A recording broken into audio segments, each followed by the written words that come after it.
শিফাতুর রহমান সৌরভ নামের ছোটবেলার এক বন্ধুকে মারধর ও হুমকির অভিযোগ উঠেছে বাংলাদেশ জাতীয় ক্রিকেট দলের পেসার তাসকিন আহমেদের বিরুদ্ধে। এ ঘটনা এখন আলোচনার কেন্দ্রবিন্দুতে, কিন্তু এই অভিযোগকে গুজব বলে উড়িয়ে দিয়েছেন টাইগার পেসার। সোমবার ২৮ জুলাই বিকেলে নিজের ভেরিফাইড ফেসবুক পেজে এক পোস্টে পুরো ঘটনার ব্যাখ্যা দিয়েছেন তাসকিনের পোস্টটি হুবহু তুলে ধরা হলো।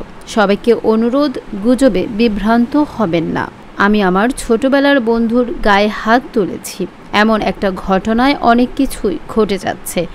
আমার মনে হয় এমন গুজবে কান দিয়ে বিভ্রান্ত হবেন না এবং অন্যকেও বিভ্রান্ত করবেন না। এটা আমার পরিবার ও আমার বন্ধুর জন্য সম্মানজনক না। যা ঘটেছে সেজন্য বন্ধু আমার মধ্যে কথা হয়েছে। এটা যে পর্যায়ে গেছে কোনোভাবে এমনটা হওয়ার কথা নয়। শুধু একটা কথাই বলতে চাই, বিষয়টা অন্য, বাস্তবতা ভিন্ন। আশা করি সত্যের সাথেই থাকবেন। সত্য কখনো মিথ্যা হয় না।